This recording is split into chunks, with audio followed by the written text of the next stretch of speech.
ಫೋನಲ್ಲಿ ಹಿಂದೆ ಟ್ಯಾಪ್ ಮಾಡಿದ್ರೆ ಸ್ಕ್ರೀನ್ ಶಾಟ್ ತೆಗೆಯುತ್ತಾ? ಸ್ಪ್ಲಿಟ್ ಸ್ಕ್ರೀನ್ ಅಲ್ಲಿ ನೀವು ಇಷ್ಟ ಬಂದಂತೆ ಆಪ್ ವಿಂಡೋ ಹಿಗ್ಗಿಸಬಹುದಾ? ಅಚಾನಕ್ ಆಗಿ ನೋಟಿಫಿಕೇಶನ್ ಡಿಲೀಟ್ ಆದ್ರೆ ನೋಡೋದೆಲ್ಲಿ? ಎಸ್ ಸ್ನೇಹಿತರೆ, ನಿಮ್ಮ ಸ್ಮಾರ್ಟ್ ಫೋನ್ಗಳಲ್ಲಿ ಇದೆಲ್ಲ ಮಾಡಬಹುದು. ಆದ್ರೆ ಇದೆಲ್ಲ ಹಿಡನ್ ಫೀಚರ್ಸ್. ಬಟ್ 90% ಜನ ಸ್ಮಾರ್ಟ್ ಫೋನ್ನ ಈ ಅದೃಶ್ಯ ಫೀಚರ್ ಗಳನ್ನ ಯಾವತ್ತೂ ನೋಡೇ ಇರಲ್ಲ. ಫೋನ್ ಅನ್ನ ಕೇವಲ ಬೇಸಿಕ್ ಕೆಲಸಗಳಿಗೆ ಬಳಸ್ತಿರ್ತಾರೆ. ಹೀಗಾಗಿ ಇವತ್ತಿನ ವಿಡಿಯೋದಲ್ಲಿ ನಾವು ಫೋನ್ ನಲ್ಲಿ ಹೆಚ್ಚು ಬಳಸದೇ ಇರುವ ಇಂಥ 10 ಹಿಡನ್ ಫೀಚರ್ ಗಳ ಬಗ್ಗೆ ಎಕ್ಸ್ಪ್ಲೇನ್ ಮಾಡ್ತೀವಿ. ವಿಡಿಯೋನ ಕಡೆ ತನಕ ನೋಡಿ. ಹಾಗೆ ಸ್ನೇಹಿತರೆ, ಎಲ್ಲಾ ಮೆಂಬರ್ ಓನ್ಲಿ ವಿಡಿಯೋಗಳನ್ನ ನೀವು ನೋಡೋಕೆ ವಿಡಿಯೋ ಕೆಳಗೆ ಇರೋ ಜಾಯಿನ್ ಬಟನ್ ಮೂಲಕ ಮಸ್ತ್ ಮಗ ಪ್ರೀಮಿಯಂ ಮೆಂಬರ್ಶಿಪ್ಗೆ ಜಾಯಿನ್ ಆಗಬಹುದು. Force activities.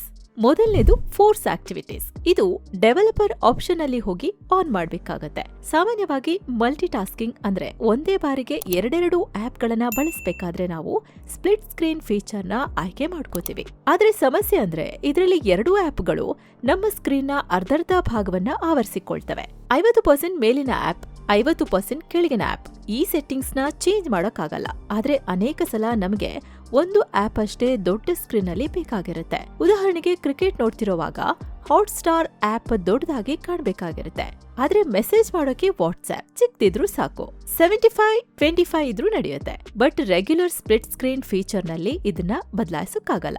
ಆದ್ರೆ ಅದೇ ಒಂದ್ ವೇಳೆ ನಾವು ಈ ಫೋರ್ಸ್ ಆಕ್ಟಿವಿಟೀಸ್ ನ ಆನ್ ಮಾಡ್ಕೊಂಡ್ರೆ ಸ್ಕ್ರೀನ್ ನ ಹೇಗ್ ಬೇಕಾದ್ರೂ ಹಾಗೆ ಬದಲಾಯಿಸ್ಕೋಬಹುದು. ಆಸ್ಪೆಕ್ಟ್ ರೇಷಿಯೋನ ಎಷ್ಟ್ ಬೇಕಾದ್ರೂ ಇಟ್ಕೋಬಹುದು. ಆದ್ರೆ ಸ್ನೇಹಿತರೆ ನೆನ್ಪಿರ್ಲಿ, ಇದು ಡೆವಲಪರ್ ಆಪ್ಷನ್. ಇಲ್ಲಿ ಕೆಲವೊಮ್ಮೆ ನಮಗೆ ಗೊತ್ತೇ ಇಲ್ಲದ ಫೀಚರ್ಸ್ ತೆಗೆದುಕೊಂಡು ಅವಾಂತರ ಸೃಷ್ಟಿಸೋ ಸಾಧ್ಯತೆ ಇರುತ್ತೆ. ಹೀಗಾಗಿ ಒಂದ್ ವೇಳೆ ನೀವು ಸ್ಪ್ಲಿಟ್ ಸ್ಕ್ರೀನ್ ಫೀಚರ್ ನ ಹೆಚ್ಚು ಬಳಸೋರಾಗಿದ್ರೆ ಈ ಫೋರ್ಸ್ ಆಕ್ಟಿವಿಟೀಸ್ ನ ಆನ್ ಮಾಡ್ಕೋಬಹುದು. ನಿಮ್ಮ ಸೆಟ್ಟಿಂಗ್ಸ್ ನಲ್ಲಿ ಅಬೌಟ್ ಫೋನ್ ಆಯ್ಕೆಗೆ ಹೋಗಿ ಸಾಫ್ಟ್ವೇರ್ ಇನ್ಫಾರ್ಮೇಶನ್ ವಿಭಾಗದಲ್ಲಿ ಬಿಲ್ಡ್ ನಂಬರ್ ಮೇಲೆ 7 ಬಾರಿ ಟ್ಯಾಪ್ ಮಾಡಿದ್ರೆ ಡೆವಲಪರ್ ಆಪ್ಷನ್ ಎನೇಬಲ್ ಆಗುತ್ತೆ. ಅದರಲ್ಲಿ ನೀವು ಈ ಫೋರ್ಸ್ ಆಕ್ಟಿವಿಟೀಸ್ ರೀಸೈಸೇಬಲ್ ಆಪ್ಷನ್ ನ ಆನ್ ಮಾಡ್ಕೋಬಹುದು. App pinning. ಕೆಲವೊಂದ್ಸಲ ಅನಿರೀಕ್ಷಿತವಾಗಿ ನಮ್ಮ ಫೋನ್ ನ ಬೇರೆಯವರಿಗೆ ಕೊಡ್ಬೇಕಾಗತ್ತೆ. ಆದ್ರೆ ಅವಾಗೆಲ್ಲ ನಮಗೆ ಒಂದೇ ಭಯ, ಫೋನ್ ಇಸ್ಕೊಂಡವರು ಬೇರೆ ಏನಾದ್ರೂ ಓಪನ್ ಮಾಡ್ಬಿಟ್ರೆ, ನಮ್ಮ ಪ್ರೈವೇಟ್ ಮೆಸೇಜ್ ನ ನೋಡ್ಬಿಟ್ರೆ. ಈ ಭಯ ದೂರ ಮಾಡ್ಲಿಕ್ಕೆ ಅಂತಾನೆ ಆಪ್ ಪಿನ್ನಿಂಗ್ ಆಯ್ಕೆ ಇರೋದು. ಇದ್ರಲ್ಲಿ ನೀವು ಯಾವ ಆಪ್ ನ ಓಪನ್ ಮಾಡಿರ್ತೀರೋ ಅದನ್ನಷ್ಟೇ ಸ್ಕ್ರೀನ್ಗೆ ಪಿನ್ ಮಾಡಬಹುದು. ಇದರಿಂದ ನಿಮ್ಮ ಫೋನ್ ನ ತೆಗೆದುಕೊಂಡ ವ್ಯಕ್ತಿಗೆ ಬೇರೆ ಆಪ್ಗೆ ಆಕ್ಸೆಸ್ ಇರಲ್ಲ. ಯೂಟ್ಯೂಬ್ ಪಿನ್ ಮಾಡಿದ್ರೆ ಯೂಟ್ಯೂಬ್ ಒಂದನ್ನೇ ನೋಡಬಹುದು. ಗ್ಯಾಲರಿ, ವಾಟ್ಸ್ಆಪ್ ತೆಗೆದು ನೋಡಕ್ಕಾಗಲ್ಲ. ಹಾಗೇನಾದ್ರೂ ಮಾಡ್ಬೇಕಾದ್ರೆ ಮತ್ತೆ ಈ ಫೀಚರ್ ನ ಆಫ್ ಮಾಡ್ಬೇಕಾಗತ್ತೆ. ಸಾಮಾನ್ಯವಾಗಿ ಎಲ್ಲಾ ಫೋನ್ ನಲ್ಲೂ ಈ ಆಪ್ಷನ್ ಇರಲ್ಲ. ಇತ್ತೀಚಿನ ಹೊಸ ಫೋನ್ಗಳಲ್ಲಿ ಇದೆ. ರೀಸೆಂಟ್ಲಿ ಓಪನ್ಡ್ ಆಪ್ಸ್ ಪಟ್ಟಿಯಲ್ಲಿ ಪರ್ಟಿಕ್ಯುಲರ್ ಆಪ್ ಐಕಾನ್ ಮೇಲೆ ಕ್ಲಿಕ್ ಮಾಡಿದ್ರೆ ಈ ಫೀಚರ್ ಸಿಗುತ್ತೆ. Back tap. ಇದು ಕೂಡ ತುಂಬಾ ಇಂಟ್ರೆಸ್ಟಿಂಗ್ ಫೀಚರ್. ಇಷ್ಟ ದಿನ ನೀವು ಫೋನ್ ನ ಮುಂಭಾಗ ಸ್ವೈಪ್ ಮಾಡೋದು, ಟ್ಯಾಪ್ ಮಾಡೋದು ನೋಡಿರ್ತೀರಾ. ಆದ್ರೆ ಫೋನ್ ನ ಹಿಂಭಾಗ ಕೂಡ ಟ್ಯಾಪ್ ಮಾಡಿ ಬಳಸಬಹುದು. ಎಸ್, ಬ್ಯಾಕ್ ಟ್ಯಾಪ್ ಅನ್ನೋ ಈ ವಿಶಿಷ್ಟ ಫೀಚರ್ ನಲ್ಲಿ ಫೋನ್ ನ ಹಿಂಬದಿಲಿ ಟ್ಯಾಪ್ ಮಾಡೋ ಆಯ್ಕೆ ಇದೆ. ಇದೊಂಥರ ಮೋಷನ್ ಗೆಸ್ಚರ್ ಇದ್ದ ಹಾಗೆ. ಈ ಫೀಚರ್ ನ ನೀವು ಫ್ಲಾಶ್ ಲೈಟ್ ಆನ್ ಮಾಡೋಕೆ, ಸ್ಕ್ರೀನ್ ಶಾಟ್ ತೆಗೆಯೋಕೆ ಅಥವಾ ಯಾವ್ದಾದ್ರೂ ಪರ್ಟಿಕ್ಯುಲರ್ ಆಪ್ ನ ಓಪನ್ ಮಾಡೋಕೆ ಅಸೈನ್ ಮಾಡಬಹುದು. ಫೋನ್ ನ ಹಿಂಬದಿನ ಟ್ಯಾಪ್ ಮಾಡಿದ ತಕ್ಷಣ ನಿಮ್ಮ ಫೋನ್ ಈ ಕೆಲಸಗಳನ್ನ ಮಾಡುತ್ತೆ. ಆದ್ರೆ ಈ ಫೀಚರ್ ಕೂಡ ಎಲ್ಲಾ ಫೋನ್ಗಳಲ್ಲಿ ಲಭ್ಯ ಇಲ್ಲ. ಐಫೋನ್ 8 ನಂತರದ iOS ಆಪಲ್ ಫೋನ್ಗಳು, ಗೂಗಲ್ನ ಪಿಕ್ಸೆಲ್, ಶಾಮಿ ಕೆಲ ಫೋನ್ಗಳಲ್ಲಿ ಮಾತ್ರ ಲಭ್ಯವಿದೆ. ಸ್ಯಾಮ್ಸಂಗ್ ನಲ್ಲಿ ಕೂಡ ಬ್ಯಾಕ್ ಟ್ಯಾಪ್ ಬಳಸಬಹುದು. ಆದ್ರೆ ಇದು ಡಿಫಾಲ್ಟ್ ಆಯ್ಕೆಯಾಗಿ ಸಿಗಲ್ಲ. ಇದಕ್ಕಾಗಿ ನೀವು ಗುಡ್ ಲಾಕ್ ಎನ್ನುವ ಸ್ಯಾಮ್ಸಂಗ್ ನ ಮತ್ತೊಂದು ಆಪ್ ನ ಡೌನ್ಲೋಡ್ ಮಾಡಬೇಕಾಗುತ್ತೆ. ಇದರಲ್ಲಿ ಬ್ಯಾಕ್ ಟ್ಯಾಪ್ ಸೇರಿದಂತೆ ಅನೇಕ ವಿಶಿಷ್ಟ ಫೀಚರ್ಗಳು ಸ್ಯಾಮ್ಸಂಗ್ ಗ್ರಾಹಕರಿಗೆ ಸಿಗುತ್ತೆ. Palm swipe. ಇದು ಬಹುಶಃ ಬಹಳ ಜನರಿಗೆ ಗೊತ್ತಿರುತ್ತೆ. ಸಾಮಾನ್ಯವಾಗಿ 3 ಬೆರಳಿಂದ ಸ್ಕ್ರೀನ್ ನ ಸ್ವೈಪ್ ಮಾಡಿ ಸ್ಕ್ರೀನ್ ಶಾಟ್ ತೆಗೆಯೋದನ್ನ ನೀವು ನೋಡಿರ್ಬೋದು. ಅದೇ ರೀತಿ ಪೂರ್ತಿ ಕೈಯಿಂದ ಸ್ವೈಪ್ ಮಾಡಿ ಸ್ಕ್ರೀನ್ ಶಾಟ್ ತೆಗೆಯೋ ಫೀಚರ್ ಇದು. ಸಾಮಾನ್ಯವಾಗಿ ಸ್ಯಾಮ್ಸಂಗ್ ಫೋನ್ಗಳಲ್ಲಿ ಈ ಆಯ್ಕೆ ಇರುತ್ತೆ. ಕೆಲ ಮೊಟೊರೋಲಾ, ವಿವೋ ಸ್ಮಾರ್ಟ್ ಫೋನ್ಗಳಲ್ಲಿ ಕೂಡ ಇದೇ ತರದ ಹ್ಯಾಂಡ್ ಗೆಸ್ಚರ್ ಇದೆ. ಸೆಟ್ಟಿಂಗ್ಸ್ ನಲ್ಲಿ ಅಡ್ವಾನ್ಸ್ಡ್ ಫೀಚರ್ಸ್ ಆಯ್ಕೆಯಲ್ಲಿ ನೀವು ಈ ಪಾಮ್ ಸ್ವೈಪ್ ನ ಆನ್ ಮಾಡ್ಕೋಬಹುದು. Quick share. ಸ್ನೇಹಿತರೆ, ನಿಮ್ಮ ಫೋನ್ಗಳಲ್ಲಿರೋ ಮೋಸ್ಟ್ ಯೂಸ್ಫುಲ್ ಫೀಚರ್ಗಳಲ್ಲಿ ಈ ಕ್ವಿಕ್ ಶೇರ್ ಸಹ ಒಂದು ಫೋನಿಂದ ಇನ್ನೊಂದು ಫೋನ್ಗೆ ಫೈಲ್ಸ್, ಫೋಟೋಸ್ ಅಥವಾ ವಿಡಿಯೋ ಶೇರ್ ಮಾಡೋದಕ್ಕೆ ಇದನ್ನ ಯೂಸ್ ಮಾಡ್ಕೊಳ್ಬಹುದು. ಇದಕ್ಕಾಗಿ ಯಾವುದೇ ಥರ್ಡ್ ಪಾರ್ಟಿ ಅಪ್ಲಿಕೇಶನ್ ಮತ್ತು ಇಂಟರ್ನೆಟ್ ಅವಶ್ಯಕತೆ ಇರಲ್ಲ. ಈ ಫೀಚರ್ ನಿಮ್ಮ ಫೋನ್ ನಲ್ಲಿರೋ ಬ್ಲೂಟೂತ್ ಮತ್ತು ವೈಫೈ ಅನ್ನೇ ಬಳಸಿಕೊಂಡು ವರ್ಕ್ ಆಗುತ್ತೆ. ಮ್ಯಾಕ್ಸಿಮಮ್ 10 GB ವರೆಗೆ ಈ ರೀತಿ ಟ್ರಾನ್ಸ್ಫರ್ ಮಾಡಬಹುದು. ಇದು ಹೇಗೆ ವರ್ಕ್ ಆಗುತ್ತೆ ಅಂದ್ರೆ, ಮೊದಲಿಗೆ ಬ್ಲೂಟೂತ್ ಸಹಾಯದಿಂದ ನಿಮ್ಮ ಹತ್ರದಲ್ಲಿರೋ ಡಿವೈಸ್ ನ ಸ್ಕ್ಯಾನ್ ಮಾಡುತ್ತೆ. ನಂತರ ವೈಫೈ ಮೂಲಕ ಡೈರೆಕ್ಟ್ ಕನೆಕ್ಟ್ ಆಗಿ ನೀವು ಸೆಲೆಕ್ಟ್ ಮಾಡೋ ಫೋನ್ಗೆ ಫೈಲ್ಸ್, ಫೋಟೋನ ಶೇರ್ ಮಾಡುತ್ತೆ. ಈ ಕ್ವಿಕ್ ಶೇರ್ ನಲ್ಲಿ ಇನ್ನೊಂದು ಇಂಟ್ರೆಸ್ಟಿಂಗ್ ಫೀಚರ್ ಸಹ ಇದೆ. ನೀವು ನಿಮ್ಮ ಫ್ರೆಂಡ್ಗೆ ಯಾವುದೋ ಒಂದು ಫೈಲ್ ನ ಕಳಿಸಬೇಕಾಗತ್ತೆ ಅನ್ಕೊಳ್ಳಿ, ಆದ್ರೆ ಅವರು ತುಂಬಾ ದೂರದಲ್ಲಿದ್ದಾರೆ. ಹೀಗಿದ್ದಾಗ ಕೂಡ ನೀವು ಕ್ವಿಕ್ ಶೇರ್ ಬಳಸಿ ಫೈಲ್ಸ್ ಕಳಿಸಬಹುದು.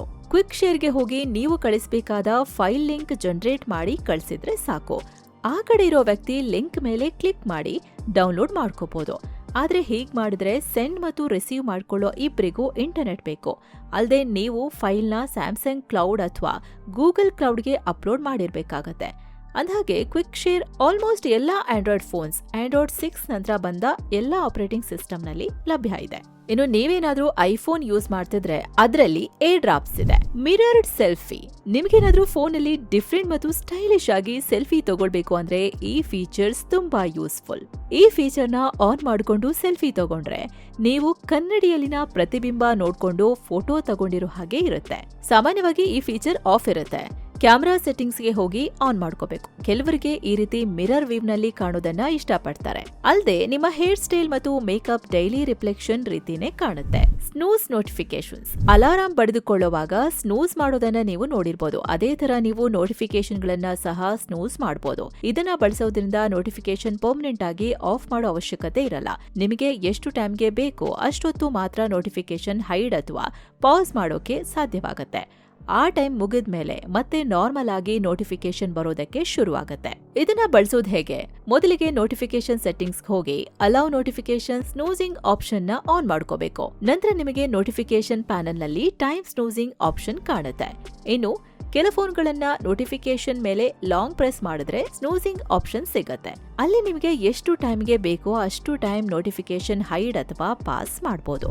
Notification history for deleted messages, WhatsApp, insta, Gmail ಅಂತ ಹೇಳಿ ದಿನಕ್ಕೆ 100 ನೋಟಿಫಿಕೇಶನ್ ಬರ್ತಿರ್ತವೆ. ಇವುಗಳನ್ನ ದೂರ ಮಾಡೋ ಭರದಲ್ಲಿ ಕೆಲವೊಮ್ಮೆ ಇಂಪಾರ್ಟೆಂಟ್ ನೋಟಿಫಿಕೇಶನ್ನೇ ಕ್ಲಿಯರ್ ಮಾಡಿರ್ತೀವಿ. ಅದರಲ್ಲಿ ಏನಿತ್ತು ಅನ್ನೋದನ್ನು ನೋಡಿರಲ್ಲ. ಆದ್ರೆ ಹೊಸ ಫೋನ್ಗಳಲ್ಲಿ ಈ ತರ ಡಿಲೀಟ್ ಆದ ನೋಟಿಫಿಕೇಶನ್ ಕೂಡ ನೋಡಬಹುದು. ನೋಟಿಫಿಕೇಶನ್ ಹಿಸ್ಟರಿ ಫೀಚರ್ ಇಂದ ಇದು ಸಾಧ್ಯವಾಗುತ್ತೆ. ಆದ್ರೆ ಈ ಫೀಚರ್ ಲೇಟೆಸ್ಟ್ ಫೋನ್ಗಳಲ್ಲಿ ಮಾತ್ರ ಸಿಗುತ್ತೆ. ಸಾಮಾನ್ಯವಾಗಿ ಈ ಫೀಚರ್ ಆಫ್ ಆಗಿರುತ್ತೆ. ನಾವೇ ಆನ್ ಮಾಡ್ಕೊಳ್ಬೇಕು. ಸೆಟ್ಟಿಂಗ್ಸ್ ನಲ್ಲಿ ಆಪ್ಸ್ ಅಂಡ್ ನೋಟಿಫಿಕೇಶನ್ಸ್ಗೆ ಹೋಗಿ ನೋಟಿಫಿಕೇಶನ್ ಹಿಸ್ಟರಿ ಆಪ್ಷನ್ ನ ಆನ್ ಮಾಡಬೇಕು. ನಂತರ ನಿಮ್ಮ ಫೋನ್ಗೆ ಬರೋ ಎಲ್ಲಾ ನೋಟಿಫಿಕೇಶನ್ ನ ಟ್ರ್ಯಾಕ್ ಮಾಡುತ್ತೆ. ನಿಮಗೆ ಅವಶ್ಯಕತೆ ಇದ್ದಾಗ ನೋಟಿಫಿಕೇಶನ್ ಹಿಸ್ಟರಿ ಚೆಕ್ ಮಾಡಬಹುದು. ಈ ಫೀಚರ್ ನ ಬಳಸೋದ್ರಿಂದ ಆಲ್ಮೋಸ್ಟ್ ಎಲ್ಲಾ ಆಪ್ಸ್ ಇಂದ ಬಂದ ನೋಟಿಫಿಕೇಶನ್ ನ ಸಹ ನೋಡೋಕೆ ಸಾಧ್ಯವಾಗುತ್ತೆ.